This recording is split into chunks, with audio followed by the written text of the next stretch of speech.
Marco, eu queria te perguntar, você como pesquisador, como é que funciona dentro do fórum os estudos periciais para detectar alienação parental na prática?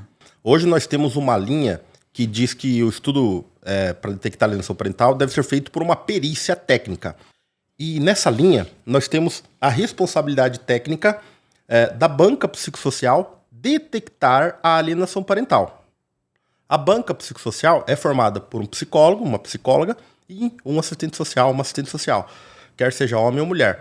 Mas tem um problema. O caos se instaura no momento que eu tenho uma resolução técnica do Conselho de Saúde banindo o uso do termo de alienação parental por parte da medicina, por parte da psicologia e por parte do assistente social.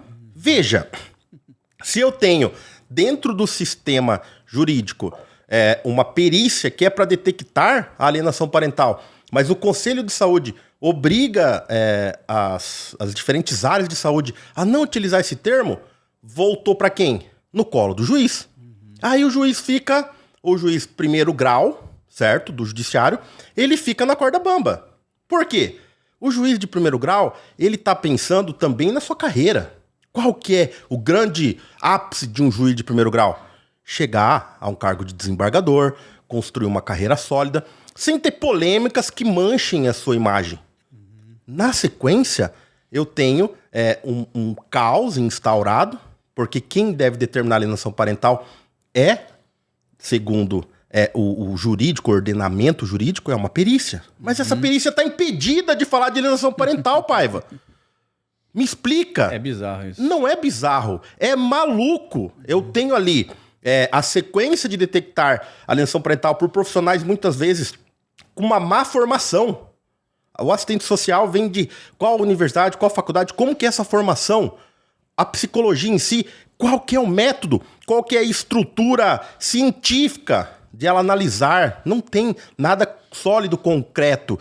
E além disso, para piorar, eu ainda tenho uma resolução do Conselho de Saúde proibindo esses profissionais de falar alienação parental. Olha como que é contraditório. O sistema joga contra o próprio sistema. Se não dá certo de um lado, o sistema se estrutura para prejudicar de outro lado. E nisso o juiz, mais uma vez, fica na sua zona de conforto. O que acontece quando é instaurado um processo? A mulher corre para uma delegacia, faz medida protetiva, fala qualquer coisa maluca, garantiu o afastamento do pai. Inicia-se um processo. Iniciou o processo. Quem é responsável de falar de alienação parental aos olhos do juiz? A banca psicossocial. Só que a banca psicossocial está banida de falar de alienação parental. Está proibida. Proibida, está banida. É muito claro. Depois a gente pode divulgar aí essa resolução do Conselho de Saúde de 2022, que proíbe as profissões de saúde a falar sobre alienação parental. Se não me engano, foi o Conselho de Psicologia, né? Exato, todos. Foi uma série de debates entre os conselhos, mas é uma determinação do Conselho de Saúde. Ou seja, pelo que eu entendi, isso é uma tarefa dessa banca. O juiz decide com base no que essa banca afirma. Se essa banca não pode usar o termo, em consequência disso, o juiz não pode determinar que aquilo é uma alienação parental, é isso? Teoricamente, sim. Na prática, não. Porque as evidências estão ali. Se o juiz se aprofundar no processo, ele consegue identificar. Ocorre que para o juiz é mais fácil ele ficar na zona de conforto. É mais fácil ele não correr risco de danificar a sua carreira. O que nós temos hoje? Nós temos um grande entrave social, nós temos a manada impulsionando a decisão do judiciário. O que é a manada? O homem é o agressor, a mulher é a boazinha, a mulher é a vítima, o que não é verdade. E a alienação parental se configura, já nos moldes ditos, ou a mãe faz uma série de intervenções psicológicas na criança para ele odiar o pai, ou ela cria elementos que afastem. A própria medida protetiva é um ato de alienação parental. Sim. Com certeza. E aí eu tenho nesse jogo de interesses mais um aliado da mãe, que é a determinação do conselho, que foi lá agora, recente, 11 de fevereiro de 2022. E eu alego, já afirmei isso em alguns vídeos, e aí é eu quem está falando isso. O Estado é cúmplice. Com certeza. Da genitora das minhas filhas. Porque eles ratificaram o afastamento. eles são parte da alienação parental. O Estado hoje é parte ativa do processo de alienação parental. Eu vou um pouquinho mais além, Paiva, me permite. 99% do afastamento de pai e filho é culpa do juiz de primeiro grau. Eu vou repetir, Paiva.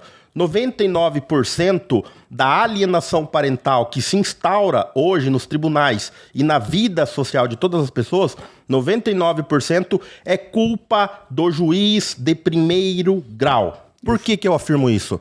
Porque é ele que tem o papel de decidir, é ele que tem a caneta, é ele que tem o peso de analisar. E eu fico feliz com a tua coragem, Marco. Eu vou te falar que as pessoas têm medo de falar isso, mas a verdade é... O grande problema é o seguinte... Eu concordo contigo. Sim. O Brasil é um país de primeiro mundo ou de terceiro mundo? Enfim, infelizmente, não está nem no terceiro, talvez já está para baixo. Perfeito. Hoje nós temos aí países que se destacam na educação. Eu, como educador, não posso deixar de comentar. Finlândia é muito mais difícil ser professor do que médico e advogado. O que mais tem hoje de linha de formação em massa aqui no Brasil? O que mais cresce?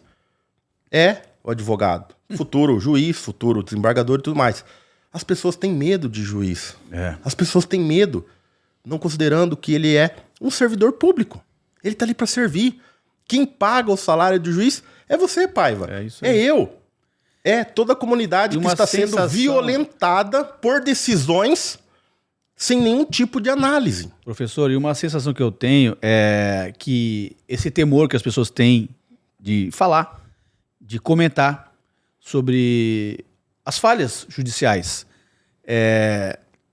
agrava o problema. Porque esse juiz, ele não recebe críticas, ele não revê posturas, ele não reavalia as possibilidades de decisão. Ele tem uma síndrome de Deus. Eu não vou generalizar, mas eu vou falar, até porque eu conheço juízes que são excelentes profissionais, mas a sensação que nós temos na sociedade é que juiz tem uma síndrome de Deus. Você não pode criticar. Porque se você falar mal, você corre sérios riscos. Como se você, por exemplo, vamos usar uma metáfora, como se você vivesse, por exemplo, no alto do morro, lá no Rio de Janeiro, e você criticar o chefe do Comando Vermelho lá em cima. Você não pode criticar, porque você vai pagar punição.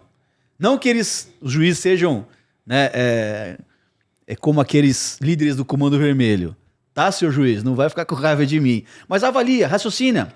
Se o senhor aceita crítica, se a senhora aceita crítica, se a senhora revê posições quando ouve pessoas como nós na rede social falando, juiz, você ajudou a genitora das minhas filhas a me afastar das minhas filhas. A senhora sabe o tremendo mal que a senhora, o senhor juiz, causou na vida dessas crianças, desses pais que estão afastados dos filhos. O senhor consegue dormir tranquilo, botar a cabeça no travesseiro de noite, sabendo que você promoveu uma destruição de uma família, de uma convivência de pai e filho?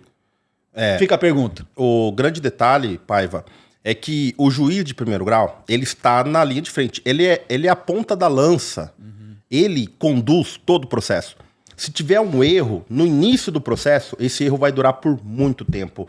Para consertar um erro de um juiz de primeiro grau, no mínimo 2, 3 anos. E se é que conserta, né? E se é que conserta. Nós estamos falando de vida, nós estamos falando de criança, tempo, nós estamos falando de tempo não volta atrás. Nós temos situações dramáticas aí, de relatos que chegam até nós, de situações onde podemos até mencionar que, em tese, o juiz nem leu o processo. Uhum. Ele é conduzido. Por quê? E aí depois a gente até vai discutir sobre essa questão do aumento. Recentemente você viu uma notícia de um advogado que colocou uma receita de pamonha uma coisa assim Sim, no meio da... Ele colocou no meio da petição receita e provou para todo mundo. Para provar que eles não leem. Eles não leem. E nós temos esse problema, essa lacuna social que eu tenho que responsabilizar alguém. E dentro dessa estrutura toda, o juiz de primeiro grau, ele é responsável. Só que ele tira o corpo fora. Ele vai culpar a perícia, que ele precisa dessa perícia. Ele vai culpar o Ministério Público. Qual é o papel do Ministério Público? O próprio nome já diz, Ministério Público. Hoje o público, a manada social é em prol de quem? Quem é a vítima da sociedade? A vítima. O Ministério Público é o segundo advogado da mulher. Sim. O Ministério Público atua advogando para a mulher. O juiz é o terceiro, né? Com certeza. Tá todo mundo advogando para a mulher ali. Então, eu repito, 99% dos casos de afastamento de pai e filho é em tese, em maioria, 99% é a maioria, não é 100%, não tô generalizando. Olha lá. Tô em 99%. Você que tá assistindo é 1%, calma aí. E eu tive a satisfação de conhecer 1%. Eu também tive contatos, tive relatos de juízes fantásticos, inclusive juízes extremamente sensíveis para a relação de pai e filho. Existem sim. Só que os 99% que estão atuando, eles estão na zona de conforto. Eles estão pensando, basicamente, Paiva, na sua carreira, progressão pessoal.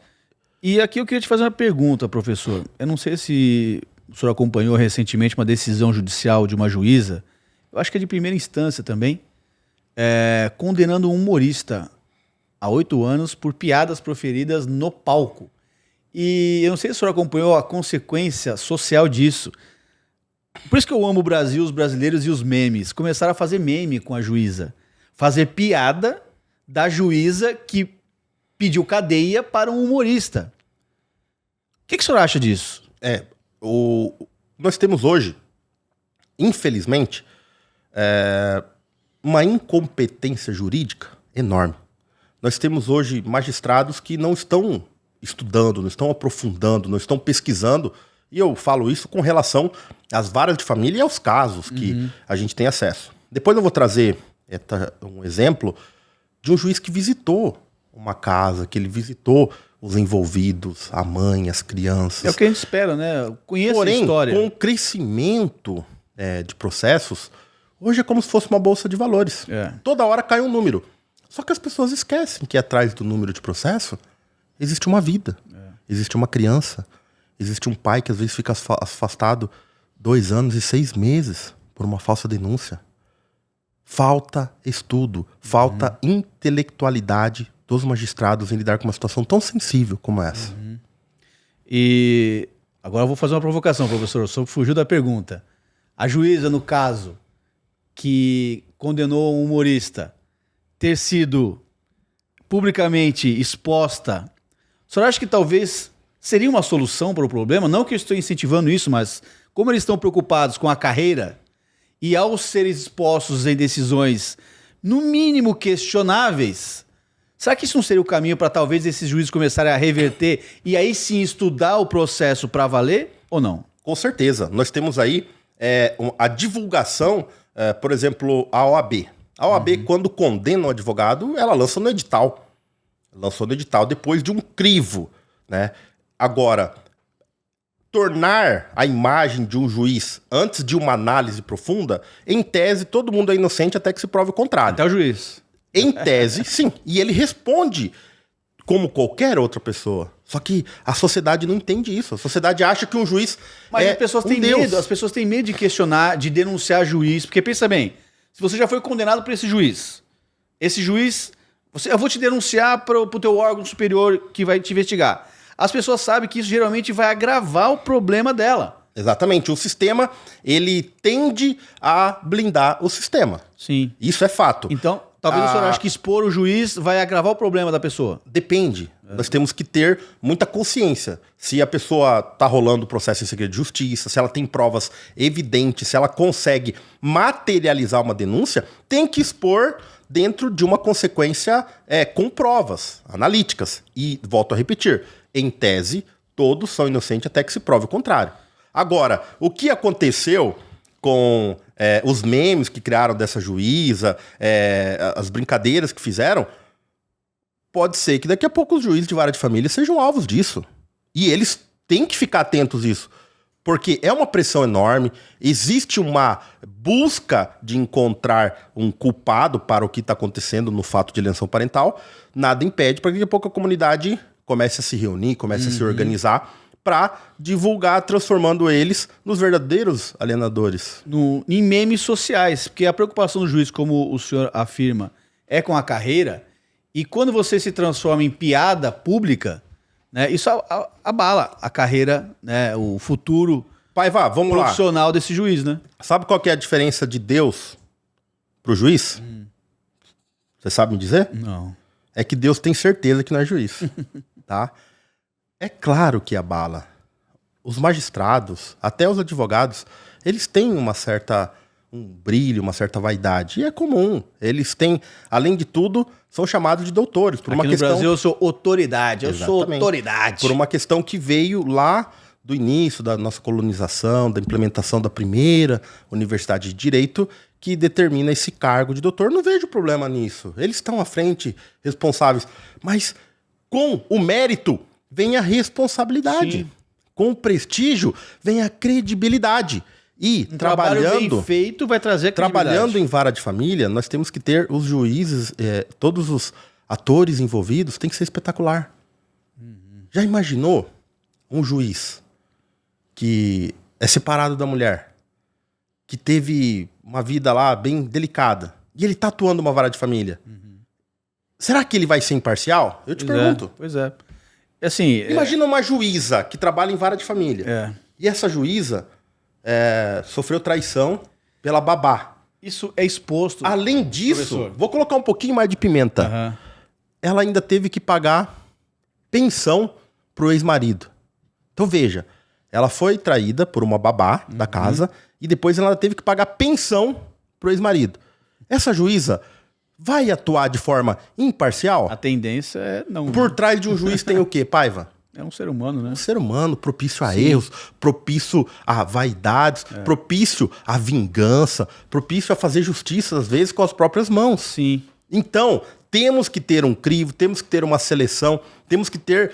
Por que quando cai um pai lá dentro da vara da família, eles tendem a fazer o estudo psicossocial e também tem a estratégia de falar que o pai é louco, que não sei o quê, que tem que fazer um estudo psiquiátrico É nele. violento, agressivo. Será que a vara de família, que envolve uma série de complicações, uma série de legados, uma série de vertentes, será que não tem que ser feito também estudo psicossocial de quem tá lá com a caneta na ponta para identificar isso? Eu não sei se você percebeu, doutor, já apareceram várias reportagens na TV de mulheres, principalmente no mês da mulher, isso acontece, já aconteceu bastante.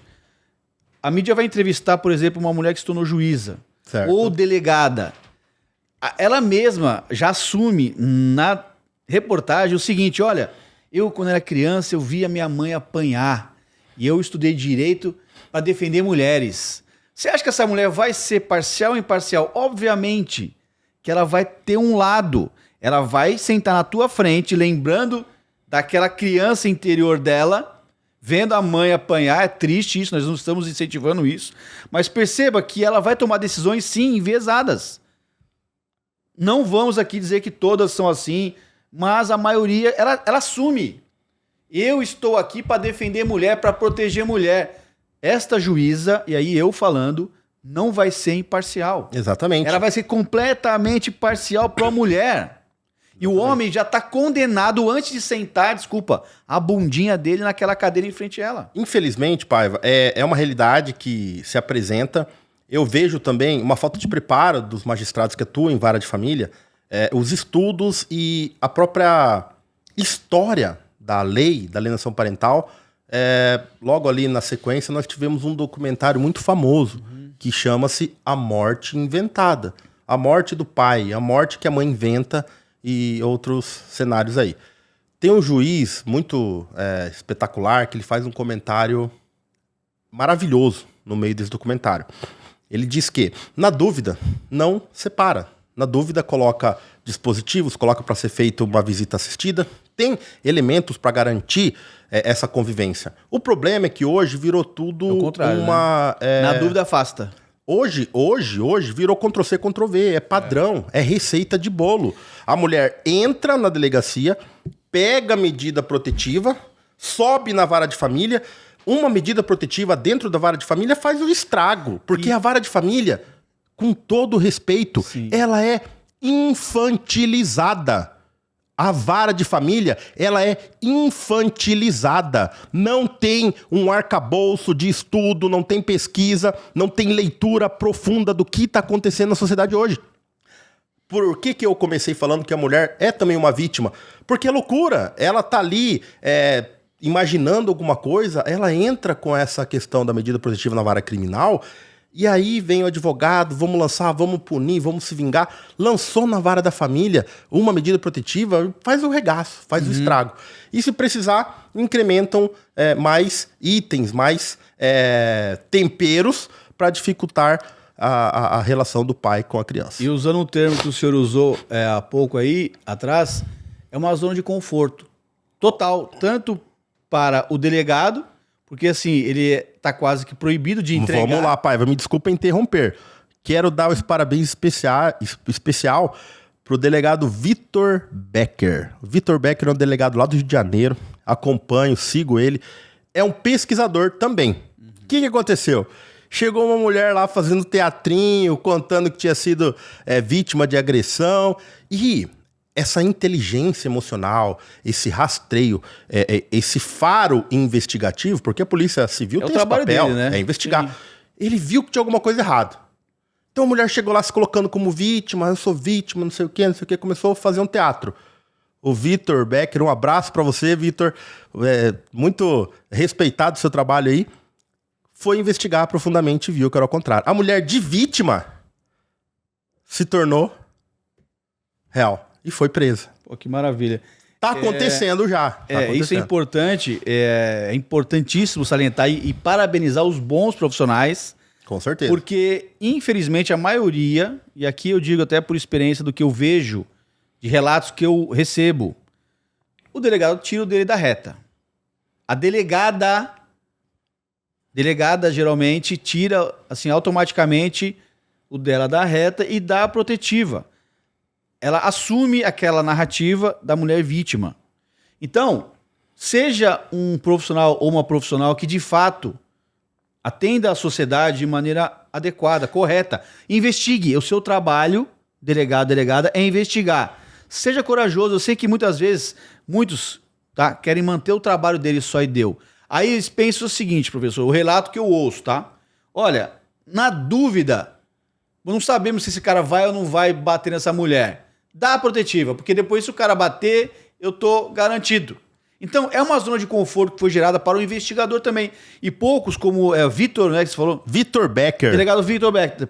Vitor Becker, parabéns pelo teu trabalho e pela coragem, porque eu sei que não é fácil. Com certeza. Muitos delegados, eles pensam assim, não, eu vou ficar na minha porque... Não, e ele é um pesquisador, ele é um professor, ele é um formador de opinião e tornou público isso. Então a coisa tá mudando. Eu fico muito feliz, muito contente. Isso até proporciona para que a gente tenha esperança. Exato. Para que essas falsas acusações sejam demonstradas e a mulher repense na hora de fazer um absurdo desse. O senhor falou que esse delegado Victor é um pesquisador jurídico, né? Eu queria te perguntar, professor, como é que o senhor entra nesse balaio aí de pesquisar, né, essa situação toda caótica que a gente vive hoje no judiciário? Maravilha, eu venho da... Como o senhor caiu nessa pauta? Como que eu caí nesta usina nuclear, né? Eu conheci um caso de uma pessoa que não tinha intelecto, que não sabia nem escrever direito. O nome deste senhor, Felisberto Pelusso. Eu conheci essa história dele e aí eu comecei a pesquisar sobre esses entraves jurídicos, até para poder aconselhar ele, para poder contribuir algumas perguntas que ele estava realizando, algumas dúvidas que ele tinha naquele momento, e ele não tinha dinheiro para pagar advogado. E aí eu fiquei comovido com essa história que eu conheci. É claro que eu, naquele momento, totalmente limitado também nessa área do direito, mas comecei a pesquisar. Para ajudar ele. E no primeiro momento, nós organizamos uma denúncia dos advogados que estavam com a sua ex-mulher na OAB. E essa denúncia foi feita em base do regimento da OAB, com toda a estrutura que tem para que seja feito. As pessoas às vezes têm dúvida. Para fazer uma denúncia de um advogado, não precisa de decisões jurídicas. Basta ter provas administrativas, até mesmo porque o regimento da OAB, ele é um processo, quando entra-se lá dentro do Código de Ética, do Comitê de Ética da OAB, é um processo administrativo. E foi feita essa denúncia dos advogados, ele foi lá, realizou, só que os advogados tinham uma série de conexão. A OAB é distribuída em subseções, em vários locais, cada local tem a sua certa autonomia. E não quiseram entregar a cópia da representação para ele. Se não quiseram entregar a cópia, com certeza iam tentar arquivá-la mesmo. E aí ele ficou bem apavorado, entrou em contato com a corregedoria da OAB e o pessoal recomendou que ele tinha direito a essa cópia. E nisso tudo, a gente foi vendo uma série de desafios. E eu vi como os pais estão sendo punidos, como os pais estão sendo mutilados, como que existe uma indústria do litígio por trás de tudo isso. O Felisberto, que estava sendo afastado do filho? Alguma coisa O Felisberto foi acusado, foi falsamente acusado de várias situações. Felisberto Peluso, uma série de situações. E ele estava desesperado, ele não sabia o que fazer. A gente começou a estudar, a ter ideia de alguma situação. E o primeiro objetivo foi dar uma freada nos advogados.